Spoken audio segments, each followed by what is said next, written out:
नमस्कार, खबर स्तंभ में आपका स्वागत है। खबर स्तंभ लगातार पॉडकास्ट के जरिए आप लोगों को अलग अलग मुद्दे पर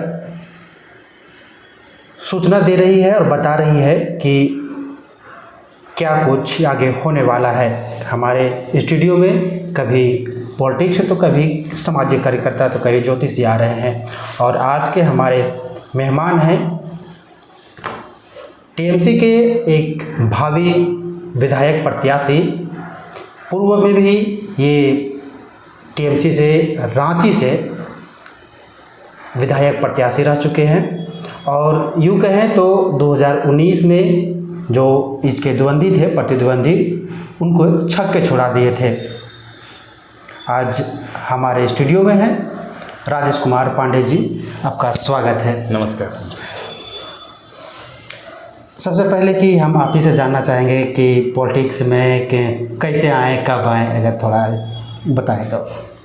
2012 से पॉलिटिक्स में है और एक ही पार्टी में है, उसका नाम है टीएमसी। और जब तक याद रहेगा जब तक टीएमसी में ही रहेंगे। दीदी मेरा आइडियल लीडर है क्योंकि संघर्ष से उत्पन्न हुआ है, तो हम लोग भी संघर्ष से यहाँ तक आए हैं। चप्पल पहनते थे और चप्पल पहनते पहनते आज दीदी हमको नेता बना दी, तो ये उनका शुक्रगुजार।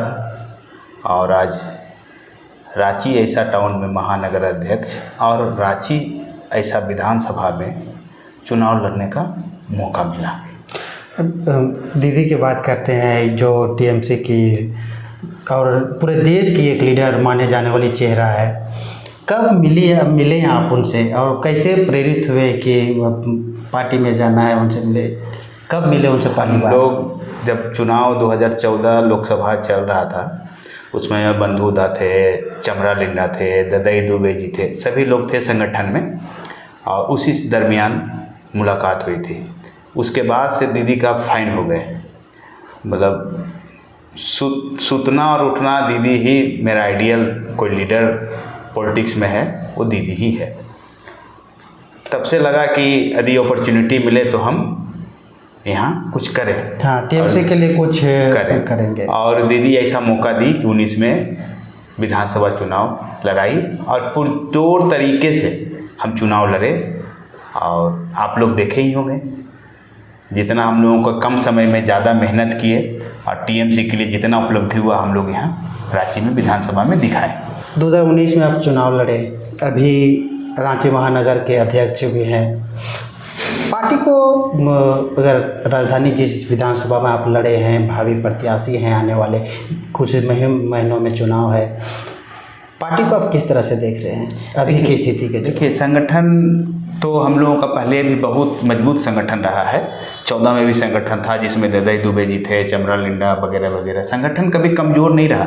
हाँ, कुछ परिस्थितियाँ ऐसी होती है या बनती है कि किन्हीं के चलते कुछ सीट छोड़ा जाता है या कुछ कंप्रोमाइज़ किया जाता है, तो हम लोग उस विचारधारा का हैं कि बीजेपी को हराने के लिए हम लोग कंप्रोमाइज़ करते हैं या कंप्रोमाइज़ मोड में रहते हैं। और दीदी भी यही सोचती है कि बीजेपी जहाँ मजबूत है वहाँ हम अन्य सहयोगी दलों जो मेरा है वो मजबूत रहे। यदि मेरा बात नहीं माना जाता है तो ही स्वाभाविक रूप से हम चुनाव लड़ना पसंद करते हैं। यदि संगठन में मेरा बात मान लिया जाए या दीदी का बात मान लिया जाए तो हम लोग गठबंधन में ही हैं और वो गठबंधन के सहयोगी दल ही माने जाते हैं और हम लोग हर प्रोग्राम में जाते हैं। भले हम लोगों को इग्नोर किया जाता है मगर हम लोग संगठन में रहते हुए भी उनको सपोर्ट करते हैं। अगर हम पिछले चुनाव की बात करें विधानसभा की, तो आप खुद संथाल क्षेत्र में गए होंगे जब दीदी जहाँ रैलियाँ करती थी कि हज़ारों की भीड़, क्या इस बार भी देखने को मिले? कि इस बार दीदी से बातचीत चल रही है। उस भीड़ को इसलिए हम चर्चा कर रहे थे कि आप भी गए थे तो भीड़ देख के लगता था कोई भीड़ है, बहुत जनसैलाब पूरा, तो वो भीड़ देखने और लोग देखते हैं, हर पार्टी देखते तो कुछ अलग सा माहौल बनता है। हम लोग जब भी यहाँ चुनाव लड़े हैं तो 1 लाख, 1.5 लाख, 2 लाख वोट आता था। जब 2014 में चुनाव लड़े तो 1,44,000 वोट चमरा लिंडा जी लाए थे, बंधुदा लाए थे 50,000 वोट, ददई दुबे जी लाए थे वोट, तो संगठन कभी कमज़ोर नहीं रहा। वस्तु स्थिति ऐसा बनते गया कि संगठन वीक हुआ।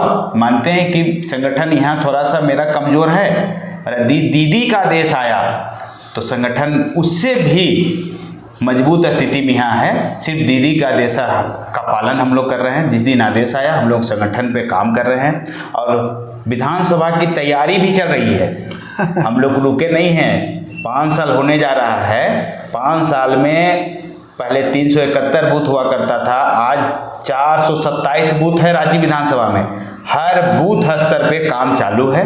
4 साल में और कुछ नहीं किए हैं, सिर्फ अपना जो विधानसभा है उस पर अपना फोकस किए हैं। ऊपर से यदि आदेश आया और टिकट मिला तो बहुत मजबूती से चुनाव इस बार होगा। हम लोग पिछले बार देखे आप बहुत अच्छे तरीके से फील्ड में जाना, जिस तरह सब चुनाव लड़े।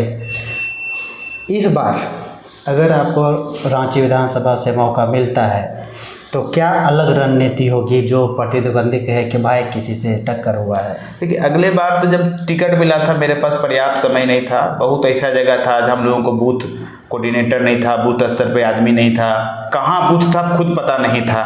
ठीक है, पॉलिटिकल अनुभव भी कम था। अभी तो 5 साल फील्ड में काम किए हैं, सभी लोग जानते हैं, और पिछले 10 साल 15 साल से एक ही पार्टी में काम कर रहे हैं। तो ये तय है कि राजेश मंडलम मतलब टीएमसी, तो ये स्वाभाविक है कि हर बूथ स्तर पे मेरा अपना प्रोग्राम चालू है। हर बूथ पे मेरा कुछ ना कुछ कार्यक्रम चल रहा है। जिस समय चुनाव आयोग चुनाव का समय निर्धारित हो जाएगा उस समय दिखने लगेगा कि राजेश पांडे फील्ड में कहाँ है। जिस तरह से ममता दीदी चाहे वो केंद्र में हो, उनका भागीदारी कुछ अलग ही लेवल का होता है।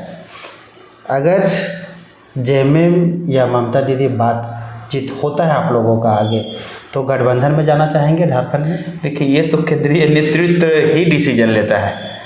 ये तो हम इसमें हम कुछ नहीं बोल सकते हैं। यदि दीदी कहेगी कि चुनाव लड़ना है तो हम लोग चुनाव लड़ेंगे। दीदी बोलेगी गठबंधन के साथ जाना है तो केंद्र नेतृत्व का जो आदेश आएगा उस पर हम लोग अमल करेंगे। यदि दीदी बोलेगी कि नहीं हमको स्वतंत्र रूप से चुनाव लड़ना है तो दीदी का बोला हुआ वाक्य यहाँ दिखा देंगे। यदि दीदी को बोलना है कि हम लोग संगठन में हैं या गठबंधन में हैं, चुनाव मिल के लड़ना है, तो उसी का अमल किया जाएगा। अभी जिस तरह से देखा जा रहा है झारखंड में, अगर आप स्वतंत्र रूप से लड़ते हैं तो क्या कितने सीटों पर लड़ेंगे? देखिए, यदि हम लोग स्वतंत्र रूप से चुनाव लड़ेंगे, अगले बार 26 सीट पे हम लोग चुनाव लड़े थे। इस बार प्लानिंग है कम से कम 40 सीट पे हम लोग चुनाव लड़ेंगे। चुनाव वहाँ लड़ेंगे जहाँ मेरा वोट कैडर बढ़े, वोट परसेंटेज बढ़े, और एक फाइट दे जो लगे कि हम लोग चुनाव लड़े हैं। पिछले बार कुछ जो कमियां रही है इस बार सुधारेंगे और मजबूती से चुनाव लड़ेंगे। हम संगठन के बार बार इसलिए चर्चा कर रहे हैं कि झारखंड में जेएमएम की बात करें, बीजेपी की बात करें, कांग्रेस की बात करें, कई सारी पार्टियां हैं। उसमें से टीएमसी अपने आप को कैसे स्थापित करेगी? आपको 14 की भी कहानी बताए हैं, 19 में भी विधानसभा चुनाव लड़े हैं। लेकिन देखिए, अभी के जो वस्तु स्थिति है देखा जा रहा है, उस समय अलग अलग साल गुजरते हैं तो अलग अलग परिस्थितियाँ होती है। होता है क्या ना, केंद्रीय नेतृत्व चाहती है कि बीजेपी जहाँ जीत रहा है और मेरे चुनाव नहीं लड़ने से बीजेपी चुनाव हारेगी, तो हम लोग कंप्रोमाइज मूड में रहते हैं ताकि विपक्षी दलों का ये न रहे या हम लोगों को सहयोगी दल उनको ये न लगे कि मेरे कारण से वो चुनाव हारे हैं। तो पहला तो ये सिद्धांत हम लोग रखते हैं। सहयोगी दल यदि हम लोगों को मेरे अनुसार या केंद्रीय नेतृत्व के अनुसार भागीदारी नहीं देती है तो ऑफकोर्स हम लोग स्वतंत्र रूप से चुनाव लड़ेंगे। ऊपर का दिशा निर्देश के अनुसार हम लोग पूरी तैयारी करके बैठे हुए हैं। यदि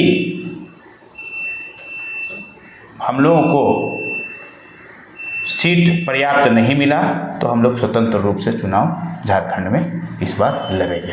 टीएमसी अगर अपने आप को जैसे कि जिस तरह से आप बोल रहे हैं कि 48 सीटों पर 40 सीटों पर चुनाव लड़ेंगे, उसमें से कौन, एक तो आप रांची सीट पर कब्जा किए हुए क्या कुछ अगर बताना चाहे तो जहाँ जहाँ आपके प्रत्याशी अच्छे लेवल पे हैं या फिर कार्यकर्ता अच्छे?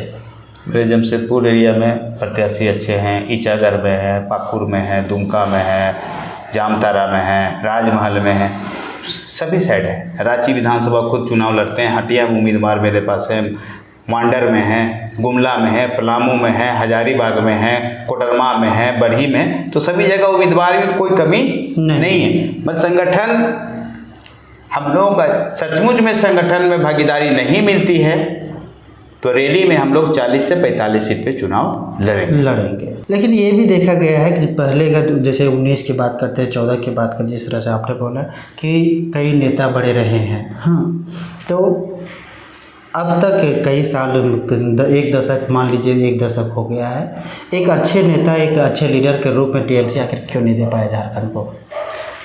टीएमसी झारखंड में अच्छे लीडर आज भी हैं, बहुत हैं, यहाँ कुछ कमी रही है जिसके चलते लीडर नहीं रहे। हमारे पास अभी भी थे, कामेश्वर बैठा थे, चाईबासा में थे, पूर्व राज्यसभा थे, सांसद थे मेरे पास। तो ऐसे नहीं कि संगठन में नहीं रहे हैं। संगठन सिर्फ और सिर्फ यहाँ हम लोग जिस विचारधारा में हैं, इस विचारधारा के चलते कंप्रोमाइज़ करते हैं कि मेरा विचारधारा में कहीं उनको वोट कटे नहीं, उनको नुकसान ना हो, कभी ये दोषारोपण नहीं करें कि आपके चलते हम चुनाव हार गए। इसके चलते उनको लाभ पहुंचाने के चलते, बीजेपी को नुकसान करने के चलते आज हम इस स्थिति में हैं। पर इस वस्तु स्थिति को न हेमंत सोरेन जी समझ रहे हैं और न कांग्रेस के लोग समझ रहे हैं। मजबूरन यदि इस पे अमल नहीं करेंगे तो मजबूरन हम लोगों को चुनाव लड़ना होगा। जिस दिन दीदी बोल दी चुनाव लड़ना है, उस दिन नुकसान उन्हीं का होगा। अभी भी समय है, समय रहते सब कुछ हो जाता है। तो संगठन है, स्वाभाविक है, संगठन में तो आगे पीछे होते रहता है और हम लोग मजबूती से चुनाव लड़े हैं। एक नहीं, 14 भी लड़े हैं, यहाँ नगर निगम चुनाव लड़े हैं, 19 में चुनाव लड़े हैं, लोकसभा चुनाव लड़े हैं, विधानसभा चुनाव लड़े हैं, फिर 24 में लड़ेंगे। कुछ ऐसे सवाल हैं जिसके सिर्फ आप ही बता सकते हैं कि पूर्व विधायक प्रत्याशी रहे हैं। लोग अगर फील्ड में जाते हैं तो इस बीच में कोरोना भी आ गया, बहुत सारे चीज़ परिस्थितियाँ चेंज हुई हैं, तो लोगों को अगर हम 2019 की बात करते हैं तो क्या फील्ड पर जाने पर किस तरह से लोगों से मजबूत करते हैं? अगर ग्राउंड की बात करें तो पहला बात तो आप एक अपना छवि पेश करते हैं। आज राजेश पांडे मतलब टीएमसी, आज मार्केट में भी राजेश पांडे निकल रहे हैं, कोई गली मोहल्ले मतलब राजेश पांडे मतलब टीएमसी। तो ये तो तय है कि हम मेहनत किए हैं और जिस मोहल्ले जाएं, गली जाएं, जहां संगठन में काम कर रहे हैं, तो राजेश पांडे का नीचे का टैग है टीएमसी। तो टीएमसी की प्रचार की ज़रूरत नहीं है। और दीदी चाहिए तो यहाँ अच्छी तरह से चुनाव लड़ेंगे। भागीदारी मेरी वेल एंड गुड है, नहीं मिलेगा फिर हम लोग चुनाव में अपना स्ट्रेटजी तैयार किए हुए। जो अभी गठबंधन की सरकार है, आप इसे कैसे देख रहे हैं? अभी कई सारे मुद्दे गुजरे, सीएम जेल में भी रहे हैं, आप इसे कैसे देख रहे हैं? देखिए, बीजेपी तो सरकार कभी रिपीट नहीं करेगी, नहीं आ रही है। दूसरा बात, जो बीजेपी का तंत्र है, ईडी जितना नुकसान दिया है, आज हेमंत सोरेन को, निर्दोष को जेल भेजा गया, 5 महीना जेल में रखा गया और बेल हुआ। बेल में आप देखे ही होंगे ऑर्डर शीट में क्या लिखे हैं, सब पढ़िए और देखिए कि ईडी कितना गलत काम किया है। तो बीजेपी तो रिपीट नहीं करेगा। हम ही लोग संगठन में हैं और हम ही लोग दोबारा सरकार में आ रहे हैं, इसमें 100% सत्य बात है। आप लोग मान के चल रहे हैं कि इस बार भी बीजेपी आने वाली नहीं, वो तो सवाल ही नहीं है। बीजेपी को रोकने के लिए एन केन प्रकार हम लोग ही सभी एकत्रित हैं। लेकिन कई सारे नेता तो बीजेपी के आ रहे हैं कि इस बार तो बीजेपी की सरकार बनेगी। तो जब जमानत जब्त होने लगेगा तो बताएंगे।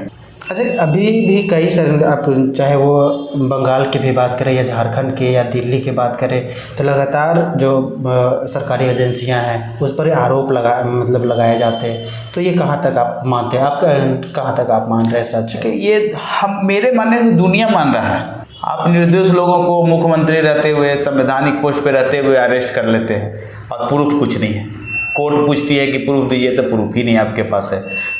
केजरीवाल को जेल डाल दिए, कुछ बोलते हैं 100 करोड़ का मनी लॉन्ड्री हुआ, प्रूफ दे ही नहीं रहे हैं कि 10 रुपया कहाँ खर्चा हुआ। तो बात ये नहीं है, ये जनता तो जवाब दे दी। लोकसभा चुनाव में जनता उनको जवाब दे दी, 400 का नारा दिए, 240 पे सिमट गए। यदि मीडिया सही होता, मीडिया सचमुच में ब्रीफिंग बढ़िया करता, तो बीजेपी 200 सीट नहीं लाती। ये तो मीडिया इतना पॉपुलर हो गया कि मोदी जी 400 ला रहे हैं, 400 ला रहे हैं, 400 ला रहे हैं, वो 40-50 सीट मीडिया का देन है। मोदी जी तो 180 सीट पे सिमट जाते हैं। झारखंड में आप मानते हैं 1932 आना चाहिए? आना चाहिए एकदम।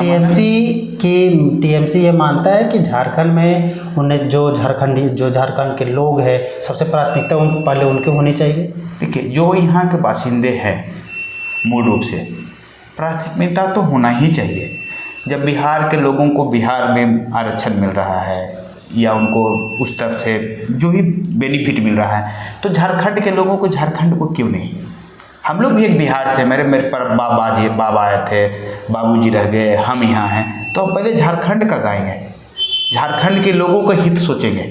हम लड़ेंगे झगड़ेंगे पर झारखंड के लिए मरेंगे। कि झारखंड के मिट्टी से, आज झारखंड की मिट्टी सब कुछ हमको दे रहा है, तो मेरे लिए सब कुछ झारखंड ही है। हम कहाँ के रहने वाले हैं छोड़ दीजिए, जब दुख सुख होगा तो हम पहले झारखंड के। लेकिन इतना साल 24 साल हो गया झारखंड, उसके बाद भी कोई नीति तय नहीं होना, तो लगता नहीं झारखंड को एक लीडर होने के नाते आप कैसे इसको देखते हैं? ये झारखंड में कुछ न तो कमी रही है। अब जिस सरकार में हो, बीजेपी सरकार हो, क्योंकि सबसे ज़्यादा तो बीजेपी राज की आई है, 17-18 साल 24 साल में वही रहा है। 5 साल हेमंत सोरेन का सरकार है। जितना योगदान बना है वो लोकल लोगों का, हम ये नहीं कहेंगे सिर्फ नौकरी में, लोकल लोगों का जो यहाँ काम करते थे उसको कुछ ना कुछ राहत भरी साथ इस 5 साल में लोकल लोग लिए हैं, जो और चाहिए। तो यहाँ के जो लोकल मूल निवासी हैं उनको तो बेनिफिट मिलना ही चाहिए। हम लोग सिमडेगा जाते हैं, गुमला जाते देखते हैं जो स्थिति में है, खनिज संपदा भरा हुआ, उसके बाद भी मेरा झारखंडी भाई कपड़ा के बिना ये है, तो ये दुख तो होता है। हम कहाँ के हैं छोड़ दीजिए, हम झारखंड में हैं, झारखंड के लड़ेंगे और झारखंड में ही मर जाएंगे, और झारखंड के आंदोलन के लिए जो करना होगा झारखंडी लोगों के लिए हम करेंगे। अधिकार ये नहीं कहते कि उसको ही नहीं मिलना चाहिए, जो बाहरी लोग हैं जो रह चुके हैं उनको भी मिलना चाहिए, मगर पहले झारखंडी लोगों को मिलना चाहिए। पहला हक खनिज संपदा पर पूरा जमीन उनको मजदूर जैसा रखा जा रहा है, तो स्वाभाविक है तकलीफ तो होता है। सरकार का कुछ न कुछ तो कमियां रही है, जिसका नतीजा आज 24 साल में हम लोग आज 32 और 38 और 40 और 80 पे लटके हुए हैं। कोई निष्कर्ष लेके एक निष्कर्ष पे पहुँचे, एक कमेटी बना के जिला स्तरीय सभी लोगों को बुला के बैठा के पूछा जाए कि क्या होना चाहिए। जो यहाँ है हम उनको नहीं बोलते हैं कि भगा देंगे, मगर यहाँ के जो मूलवासी हैं, मूल निवासी हैं, उनका अधिकार तो मिलना ही चाहिए। इसका हम समर्थन करते हैं और खुलेआम समर्थन करते हैं। ये नहीं कि हम बिहारी हैं, हम बाहर से आए हैं, तो नहीं, जो हकीकत है वो हकीकत है। क्या राजेश पांडे को अगर दूसरा पार्टी चांस देती तो जाएंगे? अभी तो ये सोचे भी नहीं हैं। नहीं, कई पार्टियां ऑप्शन लोग आते रहते हैं, बोलते रहते हैं बहुत तरह का बात, मगर आज टीएमसी में हैं, कल थे, आज हैं और टीएमसी में भी हैं। हाँ, इस बात को भली भांति जानते हैं, जिस पार्टी में हैं, मेहनत किए हैं, आज कल यहाँ है, स्वाभाविक है दीदी का जिस दिन झारखंड पे नज़र पड़ जाएगा हम लोगों का दौर ऊंचा हो जाएगा। अगर आप लोग का इस बार गठबंधन नहीं बनता है, अगर अकेले चुनाव लड़ना पड़ जाए, तो आपका तैयारी क्या है रांची में खासकर? देखिए, यदि संगठन और केंद्रीय नेतृत्व चुनाव लड़ने के लिए हम लोगों को स्वतंत्र कर देती है कि आप जो चुनाव लड़िए, तो रांची में वो हर्ष होगा जो कल्पना नहीं किया होगा। बूथ स्तर पे काम है और लोग ज़मीन पे देखेंगे चुनाव कैसे लड़ा जाता है। स्वाभाविक है हम लोग पार्टी से बंधे हुए हैं, पार्टी जो डिसीजन देगा उसी पे हम लोग अमल करेंगे। पार्टी कहेगी चुनाव लड़िए तो चुनाव लड़ेंगे, पार्टी बोलेगी कि हम समर्थन करते हैं तो हम लोग समर्थन में जाएंगे। पार्टी फोरम पे हट के कोई काम नहीं करने वाले हैं। पार्टी का जो आदेश आएगा केंद्रीय नेतृत्व वही हम लोग स्वीकार करेंगे। तैयारियां किस तरह से आप मतलब वही टीएमसी अगर ग्राउंड लेवल में काम की हुई है तो क्या कुछ आज देखने को मिलेगा? आज यदि चुनाव घोषणा होती है तो 427 पे 427 पे बूथ कमेटी मेरा है। 427 पे हम ये नहीं कहते मेरे पास 50-50 लड़का है बूथ पे, पर ये तय है कि 427 पे 10-10 लड़का जरूर बूथ पे है एक। और अभी संगठन में काम चालू है। आज विधानसभा घोषणा हो जाती है चुनाव का तो आप लोग देखेंगे किस तरह से चुनाव लड़ता है। अगले बार तो चुनाव का अनुभव अच्छा नहीं रहा, मेहनत करने के बाद भी जो रिजल्ट आना चाहिए मेरे पास नहीं आया। फिर भी हम लोग इस बार प्रयास किए हैं, 4 साल लोगों के पास गए हैं, लोगों को पास जा रहे हैं और लोगों को समझ रहे हैं कहाँ कमी है, क्या कमी है, सब लोग हम लोग देख रहे हैं। और रह गई बूथ स्तर पे मेरा काम है। और चुनाव यदि जीतना है तो बूथ लेवल पे काम नहीं करिएगा तो चुनाव आप कतई नहीं जीत पाइएगा। कुछ झारखंड के नेता के बारे में नाम बता रहे हैं, उसके बारे में 2 लाइन बताना है। हेमंत सोरेन कैसे नेता हैं, क्या इस पर आप क्या थॉट रखते हैं? अच्छे लीडर हैं, सामाजिक समझते हैं, ज़मीनी स्तर का लीडर है और लोगों को सम्मान देते हैं। बाबूलाल मरांडी? बाबूलाल मरांडी जी तो लीडर बहुत अच्छे थे, नो डाउट। मगर जिस दिन से कुतुब मीनार से बोले थे कूद जाएंगे और बीजेपी में नहीं जाएंगे तो दुर्भाग्य है। अब स्तर उनका देख ही रहे हैं, ना आदिवासी के लीडर रह पाया ना बीजेपी का लीडर रह पाए। सरयू राय अच्छे लीडर हैं, सुलझे लीडर है, अनुभवी लीडर है। उनके बारे में उनसे ज्ञान प्राप्त करना चाहिए। समझे हुए लीडर है, सुलझे हुए लीडर है। हम लोग गार्जियन हैं। अर्जुन मुंडा? अर्जुन मुंडा जी के व्यक्तित्व केंद्र में जिस समय रहे 5 साल 2 मंत्रालय, इनके पास कोई वैसा ही इम्प्रूव नहीं करके दिए झारखंड के लिए, तो उनको झारखंड में जो काम करके नहीं देंगे लीडर, उनको क्या बोल सकते हैं क्या लीडर। वो खुद ही चुनाव हार गए हैं। अच्छे लीडर होते तो चुनाव हारते। सुदेश महतो? सुदेश महतो तो एक जातीय लीडर हैं, कोई सार्वजनिक लीडर नहीं है। वो एक वर्ग के लिए नेतागिरी करते हैं और वो कभी कुछ बोलते नहीं हैं। वो अपना से उससे तो हम कहाँ से 5-60 सीट ले आए और जिसका सरकार हो उसके सरकार में रहें, वैसा कोई खास लीडर तो हमको समझ में उस संगठन उनका कोई ऐसा नहीं है। हाँ, चुनाव लड़ते हैं सब जगह, 10,000 20,000 वोट लाते हैं और फिर लड़े, अलग से चुनाव लड़े 10-20,000 वोट लाए फिर बीजेपी को हराए तो हम लोगों को खुशी होगा। कभी व्यक्तिगत रूप से मुलाकात हुई? मुलाकात होती है, व्यक्तिगत से मुलाकात होती है। लीडर अच्छे हैं, स्वाभाविक हम लोग को मिलना जुलना सबसे होते रहता है। हम लोग मतलब व्यक्तिगत यदि पूछिएगा तो व्यक्तिगत तो सब मेरे लिए अच्छे हैं। जो पब्लिक के लिए अच्छे हो वो लीडर होते हैं। अब आपके लिए हम अच्छे हैं, अच्छे हो गए, बहुत लोग भी अच्छे नहीं भी होंगे। तो लीडर मतलब जो जिनका विचारधारा मार्केट में जा रहा है और लोग उनको पसंद कर रहे हैं उनको लीडर बोलते हैं। और अभी के जो युवाओं को चाहते बनते जा रहे हैं, अब आपको ये जयराम महतो, उसके बारे में क्या? अच्छे लीडर हैं, बोलते हैं, झारखंड को उत्थान करने का मूड में हैं, आगे ले जाना चाहते हैं।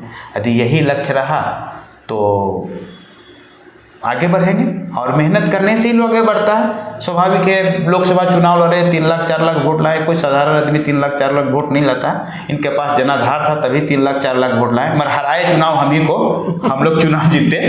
तो लीडर अच्छे हैं। अब व्यक्तिगत संबंध भी अच्छा है और लीडर भी अच्छे, किसी के बारे में बोलना भी तो अच्छा नहीं है।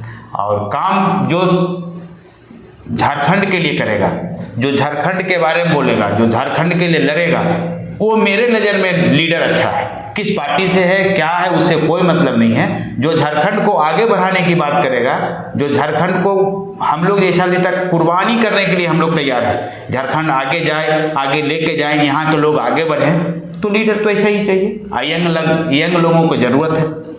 तो ये जैसे जैसे लोग जुटेंगे स्वाभाविक है उनके विचारधारा बढ़ते जाएगा। यदि अच्छे काम करेंगे तो विचारधारा बढ़ेगा और अच्छे काम नहीं करेंगे तो विचारधारा घट जाएगा। आप क्या संदेश देना चाहते हैं आपके रांची वासियों को, झारखंड वासियों को? इस बार यदि सब कुछ ठीक रहा तो आप लोगों के बीच में फिर चुनाव लड़ने आएंगे और रांची विधानसभा में आप लोगों से मिलते ही रहते हैं और मौका मिला तो इस बार विधानसभा में चुनाव लड़ेंगे।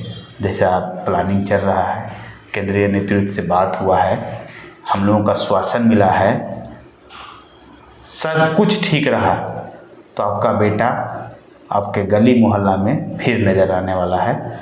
जोहार। ये थे आज हमारे साथ टीएमसी के रांची महानगर अध्यक्ष, पूर्व प्रत्याशी और इस बार के भावी विधायक प्रत्याशी, जो जैसे कि इनके वक्तव्य को सुना कि आने वाला वक्त ही बताएगा हमारे प्रतिद्वंदी को कैसे मुकाबला करना है। और इस कड़ी को हम यही समाप्त करते हैं। तब तक के लिए दीजिए हमें इजाज़त। धन्यवाद। खबर स्तंभ।